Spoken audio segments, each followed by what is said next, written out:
Hi, if you're a woman in your 40s, 50s, 60s, and beyond, maybe consider joining us for the next few weeks as we look forward to our holiday survival guide for midlife. This season of life can be really tricky for a lot of us. We're in between raising a family and aging parents. The holidays are busy, there's hustle and bustle, politics are involved, budgets, expectations, our focus, and managing all of these things can get a little stressful. We lose track of the reason for the season. So, why do the holidays feel so stressful in midlife? What can we expect? In future episodes, we'll go deeper into family boundaries, food, our body health, mental health, self care, budget, traditions, and how to manage those tough conversations around the dinner table. You're the expert on you. So, as we prepare for these last 7 weeks of the year, how can we end strong? What's most important to you? What are you able to let go of? What will you ensure still happens? So Jen, this has been quite the little journey that we're having for this particular video today. It's just supposed to be a quick, nice little intro to kick off our holiday season. But I have to go and be complicated and have very weak internet here up in Michigan. So we have been recording, re-recording, trying to re-record. So now we are doing a little bit something different. So you may notice that we go back and forth with our answers as we recorded this probably 10 times by now. So we have this conversation down pat. Jen, I can hardly believe there's only 7 weeks left of the year. Looking forward to the new year, but also looking forward to finishing out 2025 as strong as possible, sticking with the goals that I have put in place for myself. So I'm excited about this holiday survival guide. We've broken down many meaty topics down into smaller, shorter podcast versions that I think that people will find enjoyable, thought-provoking, maybe get some ideas on some things that might help them this holiday season. If not, they'll enjoy our stories and our banter. So we look forward to that. I guess what I'm interested in is also finding out, what are our listeners? What are they most concerned about? What are they worried about for the holiday season? What are their pain points?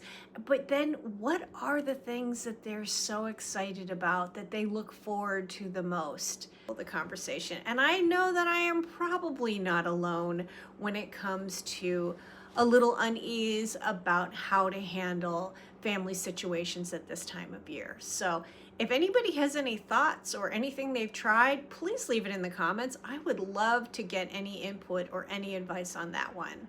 What are you stressed about? What are you uneasy about for the holiday season? And also, what are you looking forward to? What am I dreading most? I shouldn't even say dreading. What am I uneasy about coming up this holiday season? Honestly, there's quite a few things. Thinking that everything has to be done, that the house has to be perfect, that the kids have to be perfect, that women are the anchor, we are the peacekeeper, the planner, the holiday manager. We're handling the logistics of what needs to be done, how does it get done, where are we driving to, who needs to be where, what gifts need to be brought, what food needs to be prepared. All of that, I think, tends to fall on women in midlife. I also have the emotional pressure, the health goals that I've set for myself for the holiday season to not gain weight. Yet all of a sudden, here's all my favorite foods and the emotional guilt that maybe I wasn't the best holiday manager. And so now I might want to eat those feelings. So I don't really like that. I get uneasy about having the photo taken in case I don't look right, in case you can see all of my chins, my wrinkles. Did the outfit not flatter me as much as I had hoped? Those dumb things that are just in my head that add to the uneasiness of the season. Also, probably, I'm going to have to say the finances. Looking for that perfect gift, wanting to spend whatever it takes to provide that perfect experience, yet knowing deep down it's one day and one gift, and that's not really what I should be focusing on or spending time on. So those type of those type of feelings and thoughts around the gift giving of this time of year definitely make me uneasy. Another thing that comes up is the reason of the season, wanting to be at church, to remember the birth of Jesus, to also kind of look forward to an anticipation what all of that meant back then and what it means to me now. But honestly, there are times that kind of goes to the back burner, and then there's more guilt around that as well, of feeling like, oh my gosh, we don't have time to go to a service right now. And although we should be out singing and worshiping and Christmas caroling and all of that, it just becomes this major to-do list, and that really makes me uncomfortable, and it makes me feel bad, because that's not what I want the season to be about, and that's not what I want my family to remember about this time of year. And let's not forget women in midlife that could possibly be dealing with perimenopause and menopausal symptoms. Have you not been sleeping well, and now that's coming out, is a little bit cranky towards our family and our guests, and we don't want that. Some women might be worried about profusely sweating, or all of a sudden having a hot flash in the middle of your family dinner, and what that will look like. There might be that joint pain, the anxiety and the worry that just pop out of nowhere, or just the emotions that can be already so heightened, and now we throw that menopause into it. There's so much to be looking forward to this time of year, but trying to find balance and controlling what we can, and not letting those what ifs take us down the wrong path. So when I think about what I'm most excited about for the holiday season, it's definitely the tree tradition. We always get a real tree, and we go on the day after Thanksgiving, Black Friday, and we go pick out our Christmas tree, and then we go home and we decorate it. And it just feels like such a wonderful way to get the holidays started. And I'm so happy that my daughter still is interested in doing that with us. So it feels that part, there's so many things that have changed with her, but yet that one stays the same, and I'm very happy about that one. I'm looking forward to most this holiday season. Honestly, of course, I just love family. I love getting together with everyone. We have a tradition every Christmas Eve to go to my in-laws' house, and we just play games. We do a white elephant. We eat a ton of food and bring all of our favorites. We open a few gifts, but then on our way home, we drive around and look at Christmas lights. Occasionally we do that prior to Christmas Eve, but ever since my husband and I were dating, that was one of the traditions that we did. And so we love to just drive through neighborhoods where all of the homes have lights attaching to the next, or finding a local place in the city or in a neighboring suburb that also has a lot of lights going on. I also love ice skating and sledding. I'm not really a skier, although my children and husband love that, and snowboarding. I don't really like being cold, so I prefer to be, bundled up with a hot cocoa. But going sledding, finding jumps and hills and seeing how many kids we can pile onto a sled together, those are some of my favorite winter, traditions. Really looking forward to doing that. However, this New Year's, as I mentioned, my son will be moving to Arizona, and so this Christmas, I'm pretty sure there's no sledding in Arizona, but I'm not sure. Will they have ice skating? Do they wrap Christmas lights around cactuses? I'm not sure. I guess I will be looking forward to some new experiences, new environments, maybe a warm Christmas instead of a white Christmas, as well as getting to know my new daughter-in-law's family over the holidays. And most excited am I looking forward to being with our granddaughter. It's been quite a few months since I've been able to squeeze her in person, and I'm just really looking forward to seeing sweet little Noah James. So what I'm not looking forward to is the discussion around the holiday table of world politics. There are times when it can get a little heated. for my taste. They tend to like the banter and talk.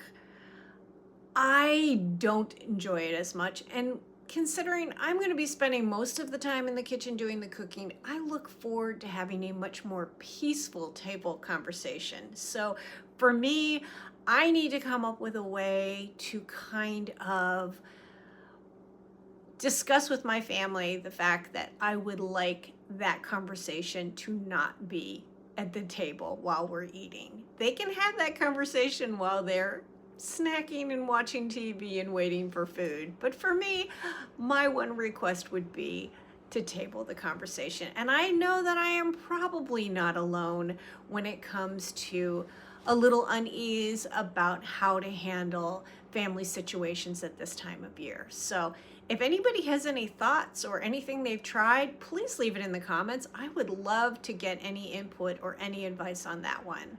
You know, Jen, I think the one thing about the holiday season in midlife is that, as you said earlier, this isn't our first time around. We pretty much have a good idea of how the days, the events will roll out.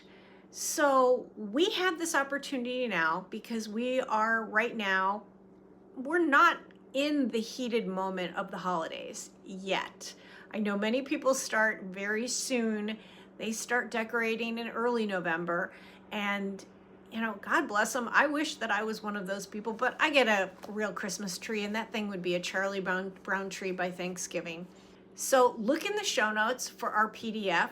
It's just a few short questions for you to start to consider what's coming up, what's important to you, what are the traditions that you're most excited about, maybe what are the ones that maybe they're evolving, maybe you've decided that your kids have outgrown it or you just aren't interested in doing it. You know, it's okay to say goodbye, and it's okay to say goodbye to things and then be welcome in new traditions as our families evolve. That's the beauty of this particular age when we have our children who are growing up and moving on and creating families of their own. We have the opportunity to make holidays be something different for our friends and our family. And if we can switch the way we're looking at things from being sad about seeing the elf on the shelf go to realizing, oh good, I don't have to come up with the crazy elf on the shelf ideas anymore. So we hope that you have enjoyed this quick introduction of the series that we have coming to you for the holiday season. Jen and I have lots of stories and experiences that we like to share, and we hope that maybe one or two of them resonate with you and get you thinking about some things that you might want to try or change or tweak or just take us on a walk and listen to. We will be having Jen's Coaching Corner coming up right after the end, and we look forward to seeing you next week. Have a great week and enjoy this beautiful holiday season. Let's talk about the one sentence I hear every year. I'll start again after the holidays. And if that sounds familiar, stay with me. I'm Jen, and welcome to this week's Coaching Corner. Here's the thing. The holidays are not the problem. Neither are the cookies or the parties or your schedule. The problem is the story that we tell ourselves, that the holidays are our free pass to disconnect from our bodies, our habits, and our goals. But what's left of this season is only about 6 weeks long. But that could be 6 weeks of overeating, overdrinking, under-prioritizing ourselves, and all of that can add up to 6 weeks of inflammation, exhaustion, and a lot of disappointment. And then by January, we're not starting over. We're just recovering. So instead of saying, I'll get back on track later, let's shift it. Let's change the perspective and start saying, I matter during the holidays too. My goals don't go on pause just because it's the holidays. I can enjoy the season without giving up on myself. You don't need perfection. You don't need to have total restriction. And you definitely don't need to say no to every dessert or every celebration that you're invited to this time of year. However, you do need a little bit of intention. And that might just look like drinking your water before going to an event, stopping at Satisfied, not waiting till we're stuffed, going for a walk instead of collapsing on the couch, or choosing healthy, nourishing food most of the time in order to indulge the rest. And it would also be okay to just say no to some of those pressures that we put on ourselves that really aren't going to be missed. Maybe we just throw presents in a gift bag instead of wrapping them, or not send out cards this year. This season, choose to be the woman who shows up for herself, not just in January for New Year's resolutions, but starting today. So ask yourself, am I making a choice or am I making an excuse? This year, choose you. Let's be proud of ourselves as we head into 2026 and finish the year strong.